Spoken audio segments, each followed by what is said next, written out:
আমার কলকাতা নিউজ, কথা হবে সামনাসামনি। এ ভাই, সেরকম কিছুই করিনি, একটু আদর করেছিলাম। আদর করেছো? ওইভাবে বাচ্চাটাকে আদর করেছো?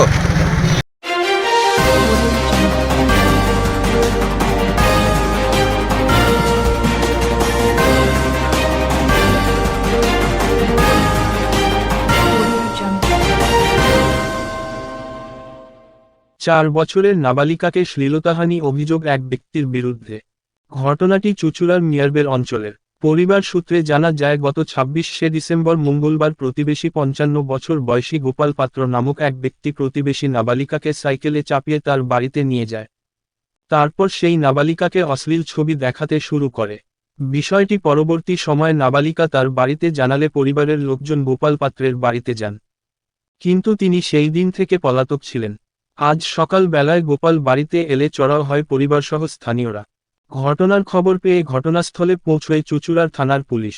অভিযুক্ত ব্যক্তিকে ঘটনাস্থল থেকে আটক করে মেডিকেলের জন্য ইমামবাড়া সদর হাসপাতালে নিয়ে যাওয়ার পর তাকে জিজ্ঞাসাবাদের জন্য আটক করা হয়। পরিবার সূত্রে থেকে জানা যায়, গোপাল এই নিয়ে ৩বার সঙ্গে অভিযুক্ত। বিষয়টি নিয়ে যথেষ্ট চাঞ্চল্য এলাকা জুড়ে। বিষয়টি নিয়ে তদন্ত শুরু করেছে চুঁচুড়া থানার পুলিশ। পরিবারের দাবি, কঠোর থেকে কঠোরতম শাস্তি হোক অভিযুক্ত ব্যক্তির।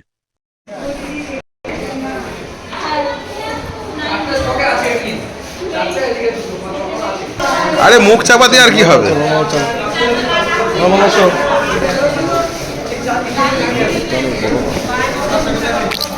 এই বাচ্চাটার সঙ্গে কি করেছো তুমি? হ্যাঁ, এই কি করেছো বাচ্চাটার সঙ্গে? তুমি কি করেছো তুমি বাচ্চাটার সঙ্গে? এ ভাই, সেরকম কিছুই করিনি, একটু আদর করেছিলাম। আদর করেছো? ওইভাবে বাচ্চাটাকে আদর করেছো? তোমার বয়স কত? হ্যাঁ, এই তোমার বয়স কত আর বাচ্চাটার বয়স কত? ঘটনাটা আমার মেয়ের বয়স 4.5 বছর। হ্যাঁ, এটা পরশুদিন কেসটা ঘটেছে। পরশুদিন সন্ধেবেলায় আমি বিকেল 4টের সময় এসে, 3টের সময় ঘটেছিল, 4টের সময় এসে আমি শুনছি যে এরকম ব্যাপার। দরজা বন্ধ করে মেয়েটাকে সাইকেলে বসিয়ে নিয়ে গিয়ে নানা রকম অশ্লীলগিরি করেছে আমার মেয়ের সাথে। মানে শরীরে হাত দিয়েছে, নানা রকম, ওইটুকুনি বয়স মেয়েটা, ঠিক আছে। তারপরে ওকে খুঁজে পাচ্ছি না 2 দিন ধরে। তারপরে আজকে আমি খুঁজে পেয়ে সব গেলাম, ওকে নিয়ে থানায় এলাম। মেয়েকে খুঁজে পাচ্ছিলেন না? না না, ওই লোকটাকে খুঁজে পাচ্ছিল। হ্যাঁ, লোকটার বয়স 50 থেকে 55 বছর। বাচ্চার কি শরীরে কোনো দাগ টাগ দেখা গেছে? দাগ মানে লাল ছিল প্রথমে, এইদিকে এখানটা লাল ছিল। আজকে কি হলো? আজ সন্ধান পেয়েছিলেন? আজকে এই যে লোকটা এসেছে, ওকে সন্ধানে থানায় আনলাম। কি নাম লোকটার? লোকটার হচ্ছে গোপাল পাত্র। আপনাদের কি প্রতিবেশী? আমাদের প্রতিবেশী পাশেই থাকে, আমার গাড়ির পাশেই। এরকম অভিযোগ কি আগেও ঘটেছিল এনার বিরুদ্ধে? এটার বিরুদ্ধে ঘটেছিল, আমরা বুঝিয়েছিলাম, বুঝলো না, আবার 3rd টাইম করলো। 3বার আপনার মেয়ের তিনবার সঙ্গে কি তিনবার? সেরকম।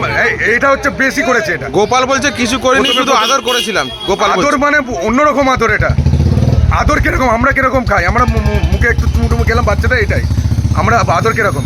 এখানে হাত দিয়েছে, এখানে হাত দিয়েছে, বরঞ্চ কি বলবো, জিভ দিয়েও মানে বলতে পারছি না কিছু। মানে প্রচন্ড নোংরামি হ্যাঁ, করেছে। নোংরামি করেছে, সেই জন্য ওকে মেরে ধরে এখানে এনেছি। এখানে বাচ্চাটাকে দিয়ে কি কোনো নোংরামি করিয়েছে? ও করিয়েছে, মোবাইল দেখিয়েছে, বাচ্চাটা আমার সব বলেছে। আমার কি বলেছে? কি বলবো, মানে অশ্লীল ভাষাটা বলবো তাহলে? ওর মোবাইলে কি কিছু দেখেছে, টিভি দেখিয়েছে, কি একটা দেখিয়েছে, বলছে জানো দাদু, গোপাল দাদু এরকম করেছে আমার সাথে। সব খুলে আমাকে বলেছে প্রতিদিন, আর প্রতি মুহূর্তে আমাকে মেয়ে বলে গেছে। আপনি যে বলছেন 3বার, আপনার মেয়ের সঙ্গে কি 3বার? আমার মেয়ে অন্য এ নিয়ে 3বার, মানে আমার মেয়ের সাথে 2বার হয়ে গেল। প্রথমে সেরকম বুঝিয়েছিলাম, তারপর 3rd টাইম আর বোঝাতে পারলাম না। এই প্রশাসনকে জানিয়েছেন? জানিয়েছি, পুলিশ ধরেছে? হ্যাঁ, পুলিশ ধরে এলো। এবারে কি চাইবেন? চাইবো ওর একটা কেস হোক, ওর যেন জেল হয়ে যায়, আজীবন জেল হবে। ওসব লোককে ছাড়াই নেই। আমার মেয়েটার পরবর্তীকালে কি হবে যদি ওকে ছেড়ে দিই? আমাদের মেয়েটার অবস্থা খুব খারাপ হবে। আমার মেয়েটা যদি মরে যায়, যদি ধর্ষণে যায় আমার মেয়েটা। না, কি হয়েছিল সকালে? কি হয়েছিল সকালে?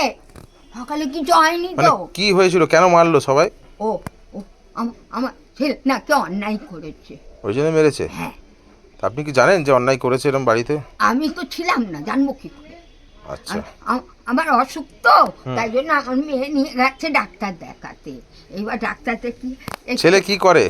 ছেলে ওই গোপালের কাছে ডাস্টবিনের কাজ করে। মানে পৌরসভার লেবার, তাই তো? হ্যাঁ হ্যাঁ হ্যাঁ, পৌরসভার লেবার। কদিন ধরে কাজ করছিল এখানে? 1 বছর হয়ে গেছে, এই 2 বছরও পড়েছে। আচ্ছা, নোংরা তোলার কাজ করে?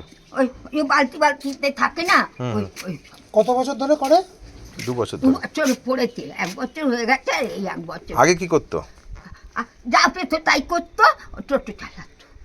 আচ্ছা, বিষয়টা আমি দুয়ারে সরকারে ছিলাম ধরমপুর মাঠে।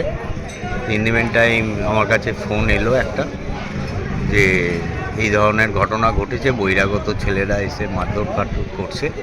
কেন কি বৃত্তান্ত মাত্রই আমি মাঠ থেকে দৌড়ে গেলাম, তখন আমাদের বিধায়ক এই মাঠেই ছিলেন। তো যাক করে বেরিয়ে গিয়ে দেখি যে সে রক্তাক্ত। পরে জানতে পারলাম এই ঘটনা। তো কি বলবো, আইনের পথে চলবে, প্রশাসনের হাতে তাকে তুলে দেওয়া হয়েছে। প্রশাসন যে ব্যবস্থা নেবে তার সাথে আমরা একই থাকব, তার মতের সঙ্গে। তাই এই ধরনের দোষীদের উপযুক্ত শাস্তি হওয়াটাই প্রাপ্য। আমার কলকাতা নিউজ, কথা হবে সামনাসামনি।